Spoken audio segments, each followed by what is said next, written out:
দর্শক, আওয়ামী লীগ নতুন কিছু ভাবছে কি? আওয়ামী লীগের রাজনৈতিক চিন্তাভাবনায় কি কোনো বদল এসেছে?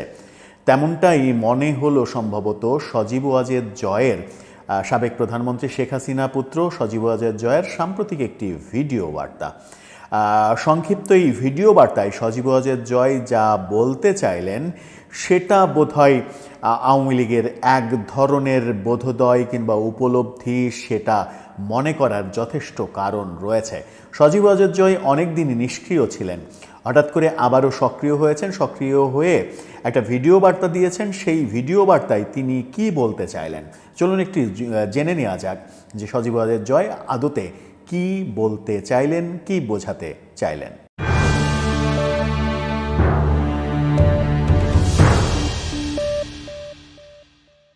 দর্শক, পলিটিক্স টিভির নিয়মিত ভিডিওগুলো এখন থেকে স্পন্সর করছে প্রজাপতি.টিভি, নতুন ওটিটি প্ল্যাটফর্ম। আপনারা চাইলে ফেসবুকে, ইউটিউবে, ইনস্টাগ্রামে, টিকটকে দেখে নিতে পারেন, সাবস্ক্রাইব করে যুক্ত থাকতে পারেন। চলে যাচ্ছি মূল ভিডিওতে। বলছিলাম সাবেক প্রধানমন্ত্রী পুত্র সজীব ওয়াজেদ জয়ের কথা। তিনি আমেরিকায় বসবাস করেন। আমেরিকা থেকেই সম্প্রতি একটি ভিডিও বার্তা দিয়েছেন। তার খালাতো ভাই ববি, তাকে ভারতে দেখা গেছে, কলকাতায় এসেছেন তিনি। আওয়ামী লীগ নেতাকর্মীদের সঙ্গে ইফতার পার্টিতে জয়েন করেছেন, আওয়ামী লীগের মিটিংয়ে অংশগ্রহণ করেছেন।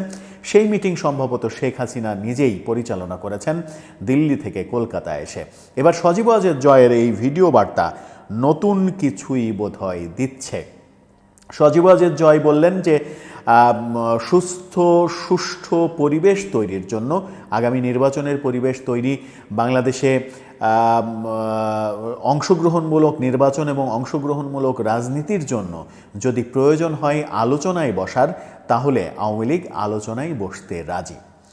এখন প্রশ্ন হচ্ছে যে আওয়ামী লীগ কার সঙ্গে আলোচনায় বসবে? আওয়ামী লীগ আলোচনায় বসতে রাজি, এটা একটা বোধোদয়ের ব্যাপার হতেই পারে যে আওয়ামী লীগ 7-8 মাস পরে তাদের একটা বোধোদয় হয়েছে যে তাদের এখন বোধহয় আলোচনার টেবিলে বসা উচিত। কিন্তু কাদের সঙ্গে আলোচনায় বসবে? সজীব ওয়াজেদ জয় সরাসরি না বললেও তিনি মূলত বুঝিয়েছেন সরকারের সঙ্গে আলোচনার ব্যাপারটা। কিন্তু সরকারের সঙ্গে আলোচনায় যদি আওয়ামী লীগ বসতে চায়, তাহলে সেটা কিভাবে সম্ভব? সরকার কি আওয়ামী লীগের সঙ্গে কোনো ধরনের কোনো আলোচনায় বসতে রাজি হবে, যখন সরকারের মধ্যেই বহু মত রয়েছে?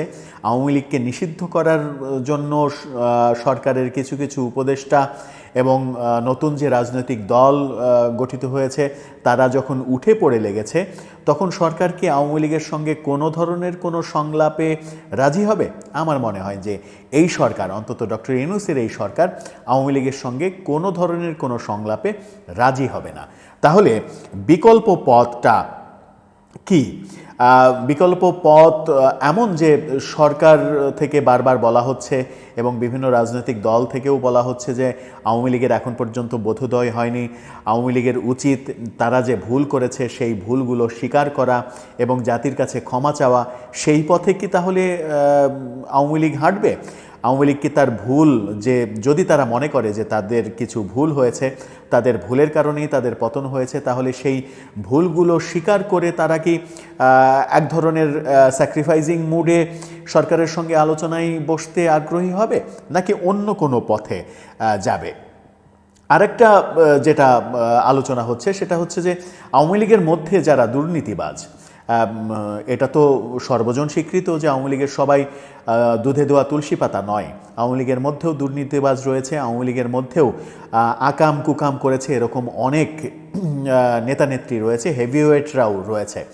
তাদেরকে দল থেকে বের করে দিয়ে কিংবা তাদেরকে দলের মধ্যে না রেখে কিংবা দলে এক প্রকার অকেজো করে রেখে আওয়ামী লীগ কি, যারা সত্যিকারের সুস্থভাবে রাজনীতি করে, সুন্দর রাজনীতি করে, তাদের নিয়ে আওয়ামী লীগ কি এক ধরনের পরিশোধিত আওয়ামী লীগ হিসেবে আসবে? যদিও রিফাইন্ড আওয়ামী লীগের যে তত্ত্ব সরকার থেকে এবং বাংলাদেশের মধ্যে বিভিন্নভাবে প্রচার করা হচ্ছে, সেই রিফাইন্ড আওয়ামী লীগের তত্ত্বে আওয়ামী লীগ বিশ্বাসী নয়। কারণ আওয়ামী লীগ এখনও মনে করে যে শেখ হাসিনাই তাদের একমাত্র নেত্রী, শেখ হাসিনা ছাড়া তাদের কোনো বিকল্প নেতৃত্ব নেই। কিন্তু এখানে বাস্তবতা হচ্ছে শেখ হাসিনার বয়স এখন প্রায় ৭৮ বছর। বয়সের বাস্তবতা একটা বড় বিষয়, যে আর কতদিন তিনি শারীরিক সক্ষমতা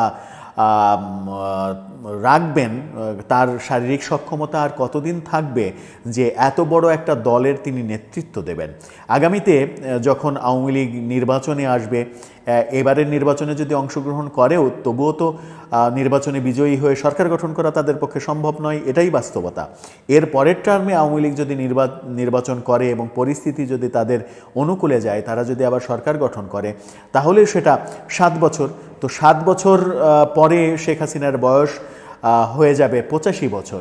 85 বছর বয়সে কি তিনি মালয়েশিয়ার সাবেক প্রেসিডেন্টের মতো, প্রধানমন্ত্রীর মতো, মহাতির মোহাম্মদের মতো কি অ্যাবিলিটি রাখবেন, শারীরিক অ্যাবিলিটি রাখবেন দল মানে প্রধানমন্ত্রী হওয়ার কিংবা দলের নেতৃত্ব দেওয়ার?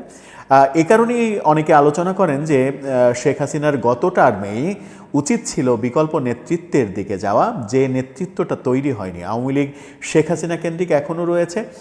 আওয়ামী লীগের মধ্যে সেটা শেখ পরিবারের মধ্যে হতে পারে, শেখ হাসিনার পরিবারের মধ্যে হতে পারে। তার অনুপস্থিতিতে কে আওয়ামী লীগকে নেতৃত্ব দেবে এরকম কোনো দৃশ্যমান ব্যক্তি আমরা অন্তত দেখিনি। সেখানেই কি আওয়ামী লীগ একটা বড় ভুল পথে নিজেদেরকে পরিচালিত করেছে কিনা, আওয়ামী লীগের যারা শুভাকাঙ্ক্ষী তারাও কিন্তু মিষ্টি সুরে এই সমালোচনাটা করে থাকেন। নেতৃত্বের প্রসঙ্গ নিয়ে যখনই কথা ওঠে তখনই আওয়ামী লীগ থেকে বলা হয় যে শেখ হাসিনার বিকল্প নেই। শেখ হাসিনার বিকল্প নেই, এটা হয়তো তাদের কাছে বাস্তবতা, তাদের কাছে এটা সত্য, হয়তো এটা সত্য, এটা সার্বজনীন সত্যই ধরে নিলাম। কিন্তু একটা মানুষের তো বয়সের একটা ব্যাপার রয়েছে, সেই বাস্তবতাকে ভুলে গিয়ে, সেই বাস্তবতাকে ওভারলুক করে যদি অতি আবেগী সিদ্ধান্ত নেয়, অতি আবেগী কথাবার্তা বলে পলিটিক্যাল দলে কেউ কেউ, এবং অনেকে মনে করেন যে কেউ কেউ শেখ হাসিনার চাটুকারিতা করার জন্য এই ধরনের ফুলিয়ে ফাঁপিয়ে কথাগুলো বলেন। সেই চাটুকার পরিবেষ্টিত আওয়ামী লীগ হয়ে গিয়েছিল বলেই আওয়ামী লীগ এক সময় জনগণের কাতার থেকে বিচ্ছিন্ন হয়ে গিয়েছিল, এই সমালোচনাও রয়েছে। এখন সজীব ওয়াজেদ জয় যে আলোচনার কথা বলছেন, সেই আলোচনা কার নেতৃত্বে হবে? শেখ হাসিনা আওয়ামী লীগ সরকার পতনের পরে যত মামলা মোকদ্দমা হয়েছে তার প্রধান আসামি, তিনি কি দেশে ফিরে বিচারের মুখোমুখি হবেন, বিচারের কাঠগড়ায় দাঁড়াবেন? সেই শারীরিক সক্ষমতা কি তার এখন আর রয়েছে জেলের ধকল পোহানো? সেটাও কিন্তু একটা বাস্তবিক আলোচনা। তাহলে আওয়ামী লীগ কার নেতৃত্বে আগাবে, কার নেতৃত্বে মিটিং করবে, কার নেতৃত্বে আলোচনায় বসবে, এই আলোচনাগুলো কিন্তু সামনে আসছে। তাহলে কি সামনে সজীব ওয়াজেদ জয় নেতৃত্বে আসছেন, তিনি কি দেশে ফিরে নেতৃত্ব দেবেন?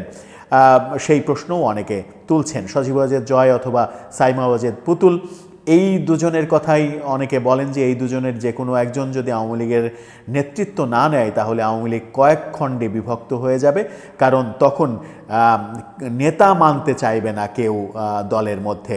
যেটা দুই বড় দল আওয়ামী লীগ এবং বিএনপিতে সব থেকে বড় প্রবলেম, দুই দলের মধ্যেই পরিবারতন্ত্র এমনভাবে প্রভাব বিস্তার করেছে যে পরিবারের বাইরে, বিএনপিতে জিয়া পরিবারের বাইরে, আওয়ামী লীগে শেখ পরিবারের বাইরে কেউ যে নেতা হবে এটা কর্মীরাই আসলে বিশ্বাস করতে চান না, অন্যরা বিশ্বাস করা তো অনেক দূরের কথা।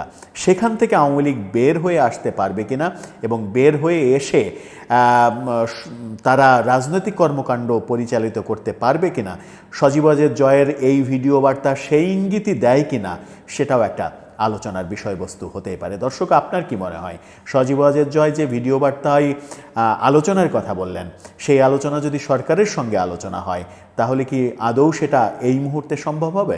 আপনার মতামত জানিয়ে লিখতে পারেন আমাদের কমেন্ট বক্সে।